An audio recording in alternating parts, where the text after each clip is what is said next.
At a facility called the Vertical Self-Management Center, there is a very particular prison. There are 333 floors with a hole in the middle, and food is lowered on a platform. Prisoners have 2 minutes to eat as much as possible before the platform leaves to the next floor. The lower they are, the fewer chances they have of eating anything. If anyone tries to keep food for later, the administration will punish them. At the end of each month, prisoners are shuffled and sent to different floors. Each prisoner is also allowed to come with one object of their choice. Somewhere hidden in this building, kids are playing on a strange pyramid. Before being sent to their cells, the prisoners are interviewed and asked for their favorite dish, which will be added to the food selection on the platform. The title of this movie is Platform 2. Hope you enjoy. Don't forget to subscribe, and when you do, write in comment section that I subscribed. Zamyatin asks for pizza and explains he may get nervous if he doesn't get it every day, like the time he set his parents' house on fire while they were asleep. However, the interviewer knows Zamyatin immediately regretted starting the fire with his own autobiography and put it off. Meanwhile, Perempuan says her favorite food is the ham croquettes his ex used to make for her, and that she's joining the facility because she needs time to forget what she did. Eventually, Zamyatin and Perempuan end up on level 24. When the Zamyatin checks the platform for his pizza, he's devastated to see people have taken bites and stolen the toppings. Arguments coming from above reveal that the prisoners from level 21 ate food that weren't theirs. Furious, Zamyatin grabs some chicken and is about to bite it, but he's interrupted by Robespierre and his cellmate from level 23. It turns out that a group of prisoners is following a self-imposed rule that says each person can only eat the dish they chose during the interview or trade with others voluntarily. That way, everyone gets fed without exceptions. Those who follow that rule are known as loyalists, and those who don't are called barbarians. Robespierre points out that if Zamyatin eats something else for revenge, it'll create a ripple effect and leave the bottom levels without food. Zamyatin doesn't care and is about to take a bite, but Perempuan stops him by sharing her croquettes. The next day, the prisoners from level 21 get angry over the rules, and Robespierre announces they may have to fight for their food. Perempuan immediately breaks her bed to get a metal bar she can use as a weapon. By the time the platform reaches her level, there already is a dead man on it. Then Robespierre and a guy from 21 fall on top of it, while a woman from above keeps kicking off the food that fell on her level, not wanting to be punished for a mistake. However, her level is already heating up, and soon she catches on fire, causing her body to fall on the platform as well. While Robespierre and the other man keep on fighting, Perempuan puts the fire off with her bedsheets. However, the woman is already dead. Then she tries to join the fight, only to quickly be brought down while the man from 21 is knocked out. At that moment, the platform starts going down, so Perempuan and Robespierre rush to throw into the pit all the food that fell on their level. The temperature starts falling at great speed, but thankfully they get rid of all the food before they're frozen to death. After the platform is gone, Robespierre freaks out and cries as he realizes the burned woman is dead. Zamyatin tries to comfort him and Robespierre snaps, grabbing him by the neck. Perempuan has to yell at them to stop them. The unconscious guy from 21 is tied up, and Robespierre announces he'll take the body down the levels to look for the anointed ones. Zamyatin doesn't understand, so Robespierre shares the story. Some time ago, there was a man who became known as the Master or the Messiah. He was the one that came up with the fair distribution rules, but nobody knows if he's still alive or he ever truly existed. The Master sent a message of hope, saying he survived a whole month in a low level without eating by meditating. The following month, he woke up at the very bottom where food never reached, so he chose cannibalism and fed the needy with his own leg.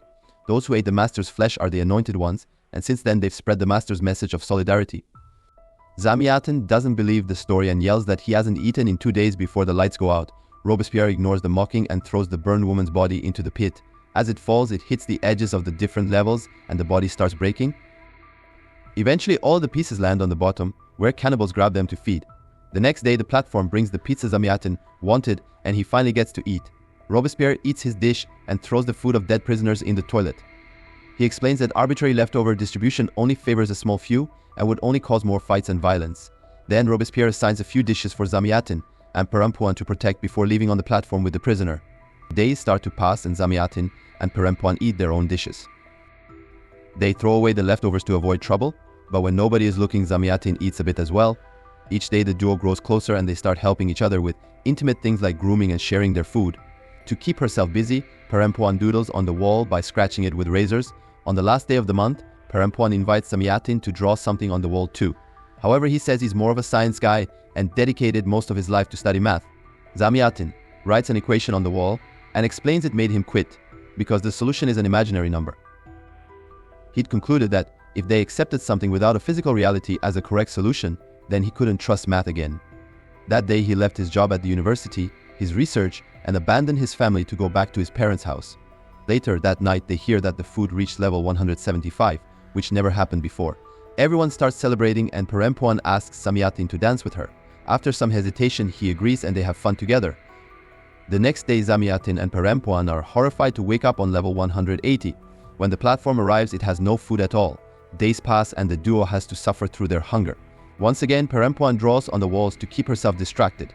Zamyatin's chosen object is a lighter and he keeps using it to burn his clothes just for fun. Eventually, he starts getting burns on his skin too, and Perempuan has to stop him. Suddenly, Zamyatin vomits tons of blood, revealing he's sick. At the same time, a head falls through the pit. Voices from above announce that some anointed ones are going through the levels to kill barbarians. Days continue to pass, and Perempuan concentrates on taking care of Zamyatin, while people below them are starting to look scrawny. Body parts keep on falling down the pit too. It seems the anointed ones are still fighting.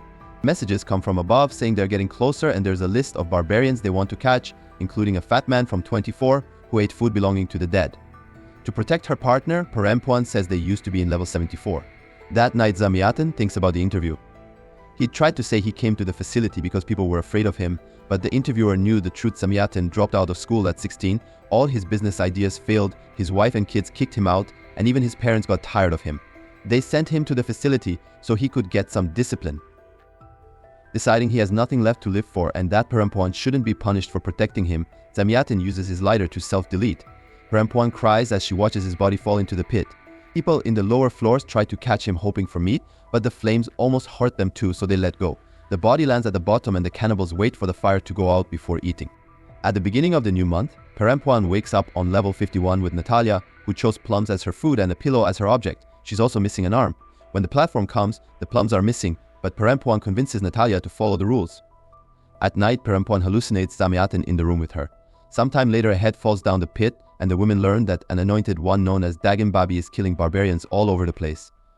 The rules say that only the prisoners directly above the level with the barbarians should go down to punish them, but the next time the platform comes down, Natalia still jumps on it to join the fight. Eager to avenge Zamyatin, Perempuan decides to come along. As the platform goes down, more and more prisoners agree to join their cause. Eventually, they reach a level with a barbarian called Oscar, who attacks first and stabs a person on the platform. A vicious fight ensues that leaves everyone bleeding and bruising. After lots of punches and kicks are exchanged, Oscar pretends to surrender only to jump on the platform when it's about to leave. A furious Natalia jumps too and starts beating him up, so Oscar brings her down and gets ready to stab her. At that moment, Perempuan lands on the platform as it stops on the next level. While Perempuan rescues Natalia, another prisoner jumps on Oscar and starts choking him. Unfortunately, the man gets stabbed as well, so Perempuan cuts in to start beating him up again. Oscar begins to cry and explains he didn't do anything wrong. He's been in the facility for over a year and had to eat something to recover. He only wants to survive like everyone else. Perempuan takes pity on him and lets him escape on the platform, blocking Natalia when she tries to stop him. That night, Natalia explains she's been in the facility for 6 months. When she arrived, her cellmate explained the rules and she agreed to follow them, even if she didn't find them fair. But sometime later, they found a dying young man and gave him a dead prisoner's food to save him. The following day, Dagan Baby came to punish them. She took Natalia's arm and killed her cellmate by strapping her to the bottom of the platform, letting the cannibals at the end of the pit eat her. That day, Natalia realized nobody ever leaves the facility and survival is an illusion. The only way to live is by escaping, and Natalia thinks it can be done when the prisoners are gassed and moved around during the end of the month. If they can fake their deaths, then their bodies will be thrown out of the facility by administration instead. Natalia believes she can do it by eating the oil painting a prisoner brought as their item, but she doesn't know what level it's on. A few days later, they see a man tied to the bottom of the platform. This means Dagan Babi and his group are getting closer, so Natalia convinces Perempuan to go down to avoid them. Unfortunately, at that moment, the platform stops, bringing Dagan Babi and his followers. At first, he pretends to be generous and lets them eat something, but as soon as the platform leaves, Dagan makes some of his people capture Natalia, Perempuan, and those who went down with her to fight the other day. Dagan offers a long speech about how people must obey the law, not interpret it. Making exceptions are just an excuse to be disloyal, and he reveals he's missing his eyes as if that proved his point. Then the group undresses Natalia and ties her to the bottom of the platform to be sent to the cannibals. Perempuan is held down with her arm extended over the pit, so when the platform goes down, it rips it off. Meanwhile, in the mysterious room, the kids continue to play as they appear to multiply. The next month, Perempuan wakes up on level 72 and meets her new cellmate Trimagasi, whose object is a knife. Him being alive reveals this story happens before the first movie. When the platform arrives, Trimagasi eats without following the rules. Perempuan has given up on this unfair justice and jumps on it, inviting Trimagasi to come along. As they go down, Perempuan convinces more barbarians to join her, including Oscar. There are so many people who hate the loyalists that soon the platform is pretty crowded. A few levels later, Perempuan announces their group is big enough and they get off the platform. It's then revealed that the infamous painting is in that cell, and finding it had been Perempuan's objective all along. Recruiting fellow barbarians had only been a way to gain protection. The next day, Dagenbabi makes sure to empty the platform before it reaches the level with Perempuan's group. He explains he'll wait for them to be weak to attack and kill them, but he'll consider mercy if they surrender now. An argument ensues on how to proceed and some barbarians leave for the lower levels. Suddenly, Trimagasi interrupts the argument with an idea: they should all go down and eat any loyalist they find. The group loves the idea, and while they celebrate, Perempuan remembers sharing her story during the interview. She used to be an important artist, and the painting Natalia had been looking for had been her object all along. Her fiancé had a child from another marriage, and Perempuan had accidentally killed him. The next time Perempuan wakes up, she tastes meat in her mouth. She's been refusing to eat human flesh, but she became very scrawny, so a lady fed her to help her recover. Seeing hallucinations of all her fallen friends, Perempuan has no choice but to start eating the meat the barbarians offer her. Sometime later, the platform is approaching, and while everyone is getting ready to fight, Perempuan hides the painting in her pants, which is noticed by Oscar.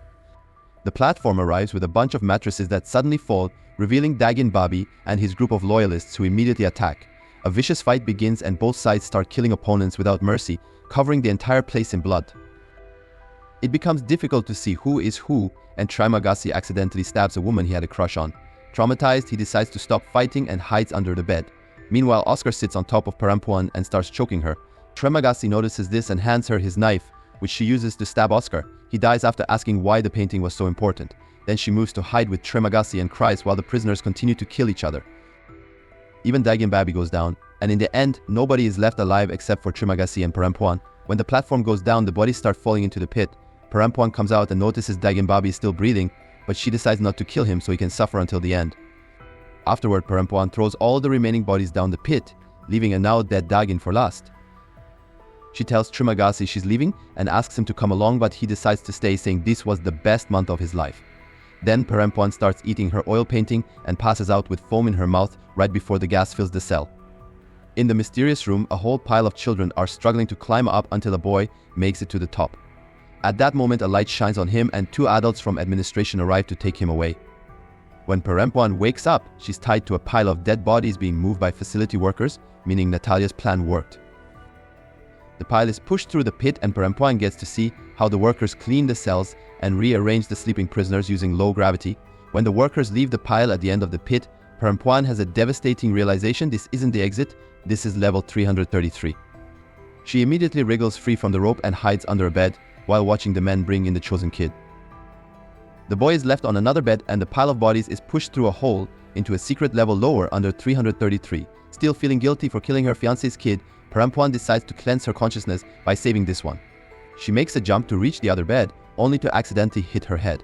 Then she picks up the kid and tries to leave, but the gravity is still a problem and causes her to hit her head again until she passes out. Perempuan reappears on the platform with the kid in the middle and a bunch of cannibals ready to eat. A man gives her a knife as inviting her to feed on the child, but at that moment she wakes up screaming. It's just her and the boy in level 333, and the platform soon takes them down to the very dark bottom. Soon the cannibals surround her, but they don't attack her because of the child. They explain Perempuan must stay because her journey is over and only the children get to go back up again. The cannibals help Perempuan get off the platform and watch how it starts going up again, taking the kid to new prisoners. As time passes, more and more prisoners arrive to the bottom on top of the platform carrying a child. It seems the facility keeps a bunch of kids as a tool to manipulate the prisoners, using them as a fake sign of hope or to stop anyone from trying to escape. This includes the ending of the first movie, showing Goreng arrive with a girl while seeing a hallucination of Trimagasi. Goreng gets off the platform so the girl can go up again. At that moment, Perempuan finds Goreng and hugs him, revealing he was her fiancé. Thanks for watching. Hope you enjoyed. I would love to see your comments saying I subscribed. See you soon.